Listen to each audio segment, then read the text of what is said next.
Vocês sabem que eu amo falar sobre filmes com campanha de marketing cheia de treta. E felizmente, ou infelizmente, a nova adaptação de O Morro dos Ventos Uivantes está causando demais. Pra você ter ideia, a BBC já elegeu esse filme como o mais polêmico de 2026. Tá bom? Ou quer mais? O longa, estrelado por Margot Robbie e Jacob Elord, virou assunto na internet desde que foi anunciado. A polêmica começou com a escalação do elenco, que muita gente acusa de não ser fiel à obra original, mas aí foi surgindo uma discussão atrás da outra e agora a gente já tá até no campo dos rumores de que algo teria rolado entre a Margot e o Jacob por trás das câmeras, pois esses boatos, inclusive, teriam chegado no marido da Margot Robbie, que não teria gostado nada dessa história. Tá curioso pra saber tudo sobre os bastidores caóticos de O Morro dos Ventos Uivantes? Então fica comigo porque eu vou te contar o que é fato, o que é fake, o que pode ser só marketing. Só não esquece de deixar aquele like pra apoiar o conteúdo do canal. Se inscreve se você for novo por aqui, tem muito conteúdo de cultura pop, muitos bastidores de filmes, de séries, de eventos, tretas entre celebridades. Assina aí, se inscreve, só dá um cliquezinho, você não vai se arrepender. E se você puder me seguir nas redes sociais, eu vou ficar muito feliz também. Antes de tudo, deixa eu te dar um contexto sobre a obra original, porque o filme é baseado num livro de mesmo nome, lançado no século XIX pela escritora Emily Brontë. Essa é uma história,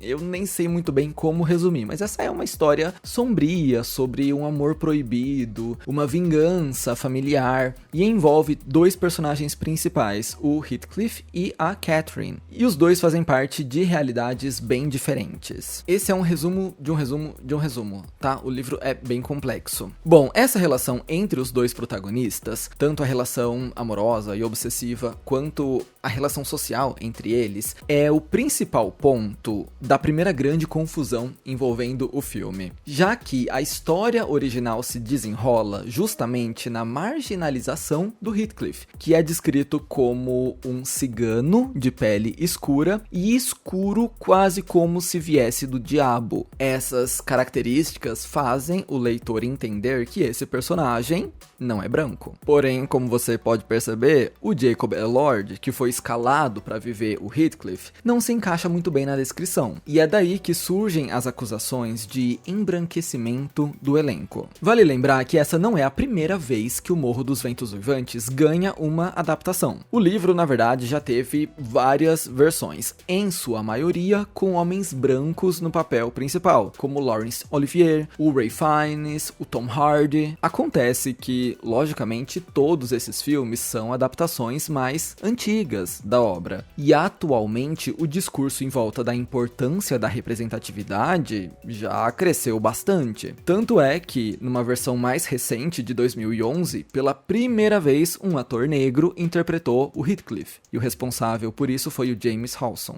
No meio dessas críticas em torno da escalação do Jacob Elord, a diretora Emerald Fennell veio a público explicar a escolha do ator pro papel. Em entrevista à BBC, ela contou que enquanto gravava Saltburn com Jacob, porque sim, a Emerald Fennell também é a mente por trás de Saltburn, uma certa cena em que ele estava de costas fez ela se lembrar imediatamente da capa de O Morro dos Ventos Uivantes que ela leu na adolescência. Inclusive, parênteses, tem uma crítica de Saltburn aqui no canal, tá? Vou deixar por aqui. Ai, época das críticas, preciso voltar. Enfim, a Emerald conta que viu o Jacob naquela cena de Saltburn e pensou, caramba, ele é o meu Heathcliff. E se antes a ideia de fazer a sua adaptação do livro era só uma ideia, a partir desse momento ela teve certeza que precisava tirar esse projeto do papel. Ou seja, de certa forma, foi o Jacob Elord que deu o gás necessário para esse filme de 2026 existir. Por esse motivo, para a diretora, não tinha ninguém melhor do que ele para dar vida ao papel de protagonista. E tem muita gente falando sobre a escalação dele, então ela voltou a rebater essas críticas algumas outras vezes. Ela já disse também que essa versão de O Morro dos Ventos Uivantes vem muito da visão da Emerald Fennell de 14 anos, lá de quando ela teve o primeiro contato com o livro. A diretora conta que colocou o título do filme entre aspas, porque sim, o filme é o Morro dos Ventos Uivantes, porque ela não pode dizer que está fazendo o Morro dos Ventos Uivantes. Ela está fazendo a versão dela. Por isso, as aspas, porque nas palavras da Emerald Fennell, o Morro dos Ventos Uivantes é a visão dela sobre um livro que ela leu na adolescência. E ela tomou muita liberdade poética para adicionar coisas ali que satisfaçam o que ela queria ter visto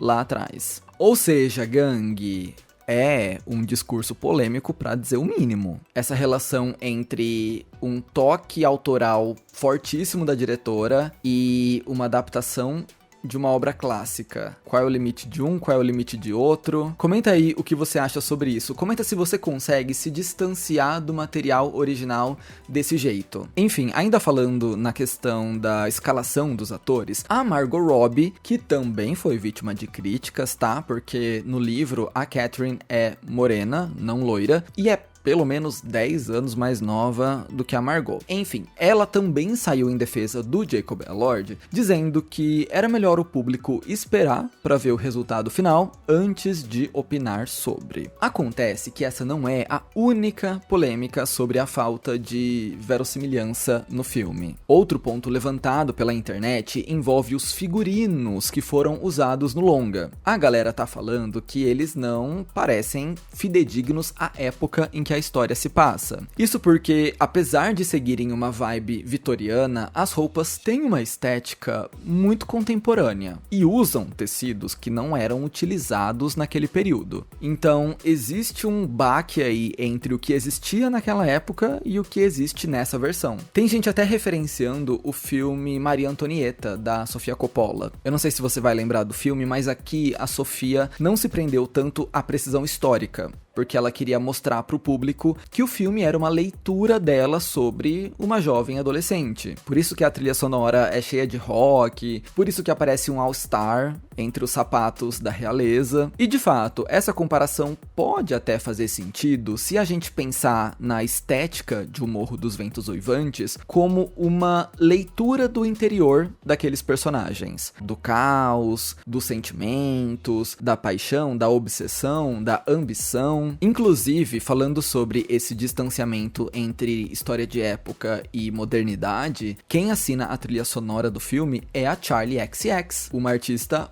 muito moderna, que produz muita música eletrônica e agora tá na frente dessa história que se passa no século XIX. Então existe essa crítica também sobre como o filme tá se distanciando da época em que ele se passa. Serei advogado do diabo aqui um minutinho só, vocês me permitem, por favor. A escalação de uma pessoa branca pra viver um personagem não branco em pleno 2026, vou concordar com as críticas, tá? Agora, isso sobre figurino e música, vou defender. Eu amei todos os figurinos que apareceram até aqui, em trailers, imagens. Eu não vi o filme ainda, tá? Mas eu amei todos os figurinos. Eu amei o que eu ouvi da trilha sonora até aqui. Então, eu vou dizer que esse contraste é muito intencional. E acho que é o que vai marcar bastante esse filme. Enfim, polêmicas da produção de lado, agora o holofote tá na campanha do filme. Por quê? Porque todo mundo quer saber o que de fato rolou ou o que tá rolando entre a Margot Robbie e o Jacob Elord. Galera, esse filme não escapou daqueles rumores sobre os protagonistas terem se envolvido mais do que deveriam. Lembra do meu último vídeo sobre Superman? Eu acho que foi um dos casos mais recentes sobre isso. Então, parece que a cada entrevista a gente descobre uma coisa nova sobre como a Margot e o Jacob foram unha e carne durante as gravações desse filme. Tudo começou com a nossa eterna Barbie dizendo ao Fandango que ficou codependente do Jacob Elord enquanto trabalharam juntos, a ponto de que se ele não estava por perto, ela já se sentia perturbada e sem rumo. Ela disse que nas cenas sem o Jacob Elord, nas cenas sem o Heathcliff, ela já ficava olhando atrás das câmeras procurando no set onde estava o Jacob, porque ela precisava que ele estivesse ali. A analogia que a Margot usou para se referir a essa situação foi ela se sentir como uma criança sem o seu cobertorzinho. Nessa mesma conversa, o ator confirmou isso e acrescentou que existia uma obsessão mútua entre os dois. Abre aspas. Acho que, independentemente da trama ou do roteiro, se você tem a oportunidade de dividir um set de filmagem com Margot Robbie, você vai garantir que esteja a 5 ou 10 metros de distância dela o tempo todo. Observar como ela toma toma chá, como ela come, como ela faz as coisas, quando isso vai falhar, quando alguma coisa ali vai desandar. E nunca desanda. Esse foi o primeiro episódio que deixou a internet... E você conhece a internet, pelo amor de Deus. Você sabe que a gente precisa de muito menos pra enlouquecer. Imagina com falas assim. Pra complicar ainda mais, o Jacob Elord revelou uma experiência bem profunda que eles tiveram no set. Uma experiência onde a química teria superado a ficção. Na ocasião, eles estavam correndo de mãos dadas pela vegetação, quando ele olhou para Margot e enxergou nela a Catherine. Nas palavras do ator, naquele momento, eles foram, de fato, parte do amor daqueles personagens. E tem mais coisa, tá? No programa Today, a Margot revelou que no camarim dela tinha um altar pro Jacob.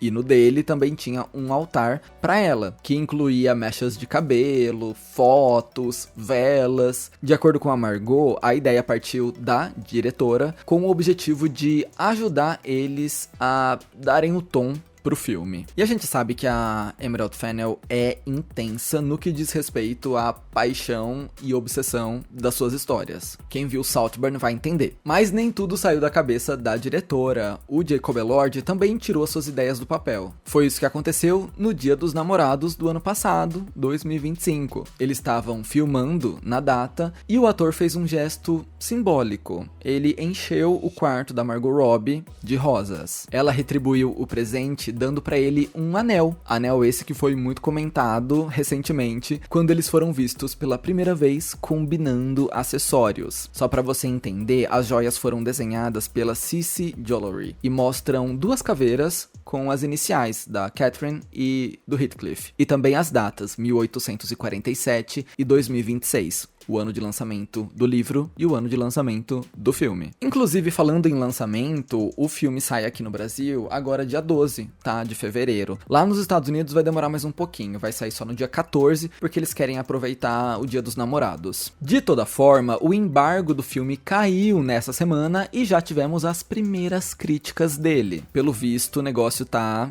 dividindo opiniões, chocando absolutamente ninguém também, né? Teve gente que amou o filme e teve gente que não gostou de nada ali. Uma editora da Variety escreveu o seguinte sobre o longa: apenas Emerald Fennell conseguiria pegar um clássico, subvertê-lo, fazer você se apaixonar perdidamente e depois destruir completamente a sua alma. Já a crítica Courtney Howard chamou O Morro dos Ventos Uivantes de um novo clássico transcendente, tentador, fascinante, irresistível e hipnótico. Do outro lado, temos críticas como a The Times, que publicou: com um romance sem química entre o bizarramente desinteressante Heathcliff e a Cat, esse filme é autodestrutivo. E a The New Yorker escreveu: são artifícios visuais inteligentes, e O Morro dos Ventos Uivantes, de Emerald Fennell, é certamente algo para se ver. Estou menos convencido, apesar de toda a emoção frenética e docio sob a chuva, de que há algo ali para se sentir. Então você vai ter que assistir para formar a sua própria opinião, tá? Eu acho que existe um abismo muito grande entre o hipnótico e o desinteressante. E a gente tá tendo esses dois tipos de comentários. Então eu me pergunto qual dos dois vai prevalecer. Pra você e pra mim também. Vai me seguir no Letterboxd. Depois eu apareço lá com a minha notinha, tá?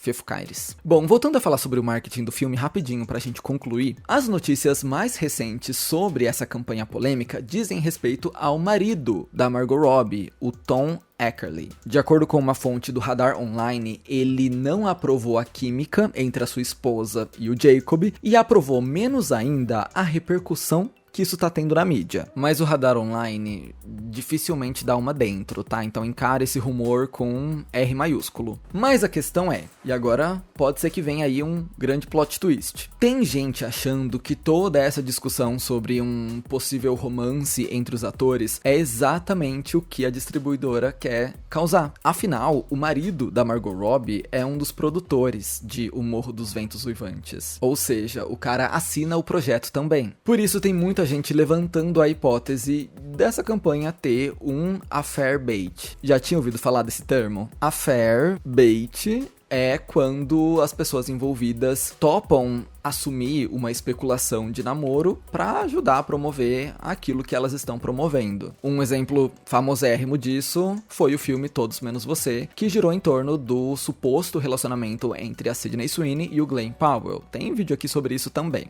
E se a gente parar pra pensar, é uma coisa que, sei lá, pode fazer sentido se a gente considerar que o Daily Mail noticiou que a equipe de O Morro dos Ventos Uivantes está com um orçamento apertadíssimo pro marketing do filme. Ou seja, essa seria uma forma barata, fácil e com muito potencial de viralização de promover o filme, e pode ser que esteja dando muito certo. Vale lembrar que essa adaptação chegou a receber uma oferta de 150 milhões de dólares da Netflix, mas a oferta foi rejeitada porque a equipe queria garantir que o filme fosse exibido no cinema. Por isso, eles aceitaram um valor menor de 80 milhões de dólares, que foi oferecido pela Warner Bros. Em troca da garantia de que o filme passaria nas telonas. Agora me conta aí, o que você achou de toda a campanha caótica desse filme? O que você acha sobre as declarações da Emerald Fennell sobre o Jacob Elord? E o que você acha que existe entre os dois atores? Será que é só marketing? Comenta aí que eu quero saber. E falando no Jacob Elord, você sabia que eu tenho um vídeo aqui sobre a história dele?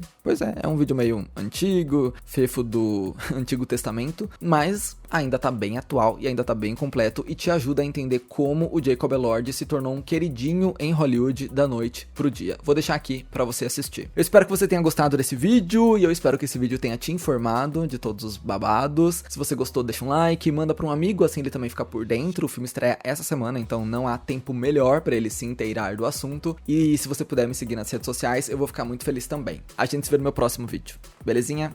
Bye bye.